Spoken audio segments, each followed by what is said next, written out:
a bowl. A bowl. Morning, y'all. Yesterday, lots of people saying that it's quite split actually. I did. Go on your apps and go on the community tab if you've not already. And I did a poll yesterday. Do you still play golf if it's on temporary greens? 56% said yes. The remainder said no. Me and the family are off to Iceland Monday, Tuesday, Wednesday next week. So trying to get all that kind of tied up. Milo had his football review last night. Like that. You said hello yet, Orla? Hi, Lolly. Still got the putt out competition running on my Twitter account at @4golferlife, and there you go, there's the milk. Hello, I got it. Oh yeah, I did it already. And on Putt Out's Twitter account, go and check that out. Now, if you want to get your swing on the daily vlogs, kind of over Christmas and from now onwards, kind of December, at Crossfield Mark. Make sure you follow me on Instagram, at Crossfield Mark, and you can just message me your swing. I'll choose some throughout the days, because I'm not sure what my schedule is going to be over Christmas with daily vlogs and stuff, so if I get plenty of them, I can try and fit some of them in.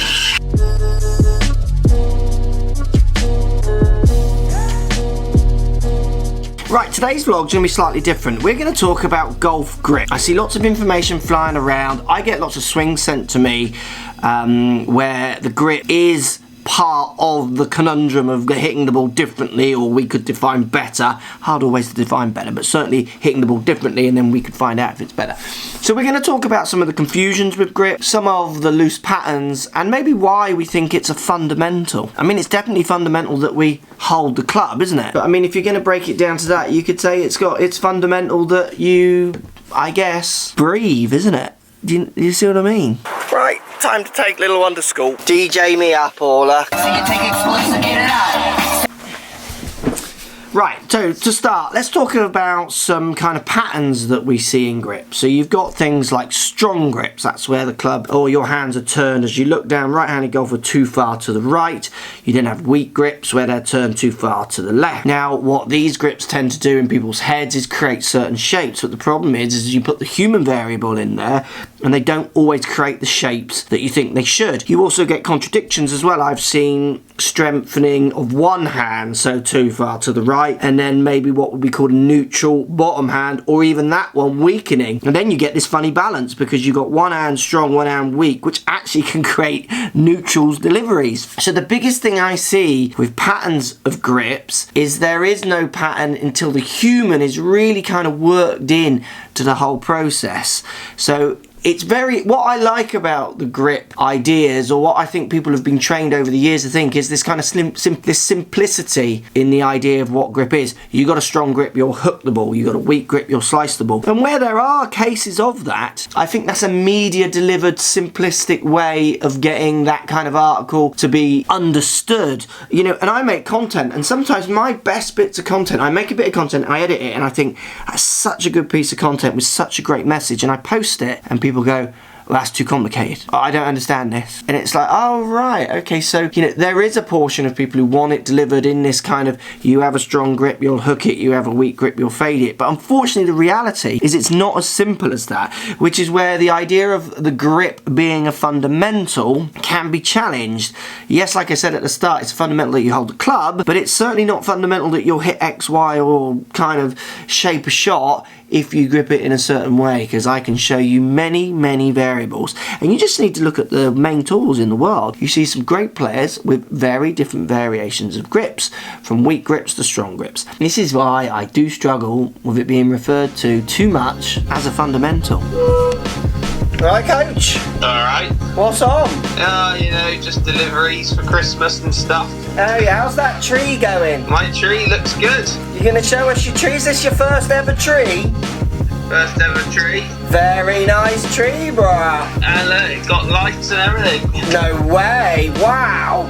Yeah. And Christmas look, lights. they start doing different things if you want them to. So let's talk about some issues that I see with grip and the way people hold the club, and then give you some idea of how you should then maybe try and diagnose, and certainly questions you could go and ask your coach around if your grip is causing you issues. Because I think the confusion is, like I said earlier, you want a strong grip to do what it says on the tin and a weak grip to do what it says on the tin, but unfortunately it doesn't. But there are some matchups and some patterns that I don't like to see. My biggest hate with grip is that one. Top hand, so left hand for me as a right-handed golfer, I am going to be holding that club that way through my palm, so almost through the base of the fingers. I don't like seeing that. The reason being, as a rule, it causes these movements.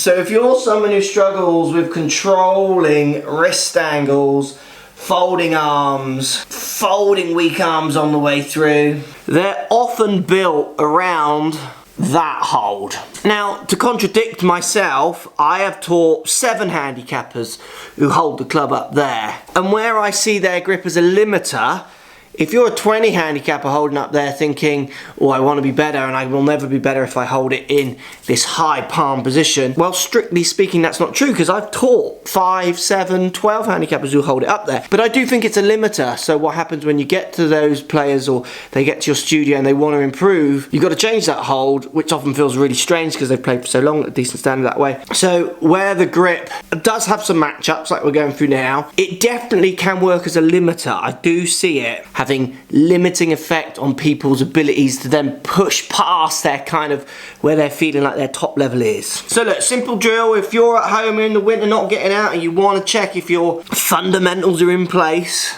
works every time with golfers who struggle with this hold. I tried to get them to hold the club at this angle, so parallel to the ground, going out to my right side here, hold my left hand down by the grip, line it up with the top of my fingers, base of my palm, and then just simply hold on to the club there, trying to get my thumb just down the right of centre. Now when they bring that club down in front of them, they say things like, oh, my left arm feels too twisted, that feels really twisted, not sure I can hit it from there, those kind of comments. Then you get them to hit some shots, and quite often they hit it like they've kind of never hit it.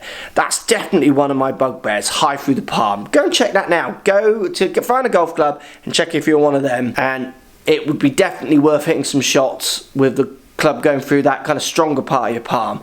You might find it has a very different reaction in controlling your club face. And then other limiting patterns I see. If you're a strong gripper, 4-knuckle top hand, bottom hand underneath the club, struggling from overturns and blocks, always in a lesson, the first place I'll start with a student is challenging how many knuckles they see, how far under or over their right hand is. Because what happens is they're following the fundamental, the pattern, and there are plenty out there who do that, which is why I think this is reflected as a fundamental.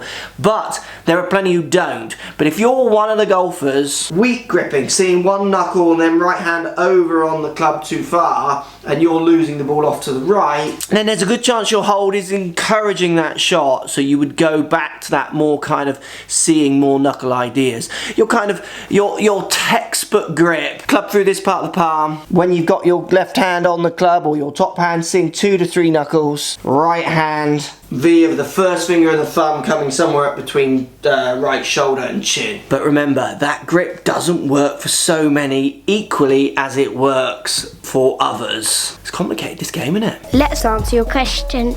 Hey bro, Hey. I have a question for you all the way from Belgium. Hello, Belgium. I try to play as many as I can and practice as many as I can. Mostly it's more than once in a week. I struggle to get every week the same swing thoughts. I have think every other week, every other practice session, I get another swing thought where I get the ball going kind of where I want to. What are your thoughts about getting so much different swing thoughts in after every week or every session you have? Do you think it's something normal or something that we probably stick to the same to the same swing thoughts every time? Love to hear from you, bro. Love this question. As someone growing up who has had every swing thought, so someone who really, you know, I think about things, and golf, that's one of the things I loved about golf. You know, you do have time to think and in theory try and make things right. What's interesting now, I don't compete, and now as I play for fun more, it's that time, everybody. I think what I've learned is how, I've become much more target based with my swing thoughts.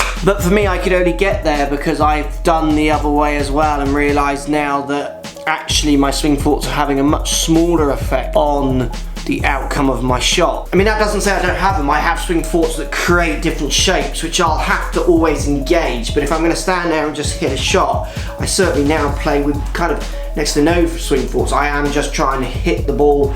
I'm focusing more kind of on a target-based idea rather than an internal position-based idea. So where you can, if you feel like you're tripping up, having too many swing thoughts or changing it all the time, I would try and move your practice much more towards playing if you can. Or if you can't and you can only hit balls because all the courses are closed or it's dark or what have you, you need to change that practice into more gaming-based ideas rather than swing-based practice. So mixing up clubs, hitting the targets, practice hitting different shots, practice the skills that you need to play this game. Those skills will require you to have functional swing thoughts, and I think more kind of result-based, target-based swing thoughts, which is definitely where I work and move towards more with my students now. Than I try to rid them of swing thoughts. So, because obviously my job requires me to give them swing thoughts, but I try now to deliver them so simplistically. So even though the numbers and the tech I use, and people think with some of my videos, they're not how I would teach a one-to-one student always. Some of them are just trying to relay a concept. But my lessons consist so much more of try swinging more to the right, try starting that one lower. Can you hit the ball up in the air? Feel like you're hitting it high. These kind of much more basic gaming ideas. And it's amazing how quickly the students respond.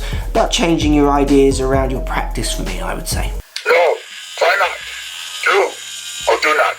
There is no try. I sense something. A presence I have not felt since...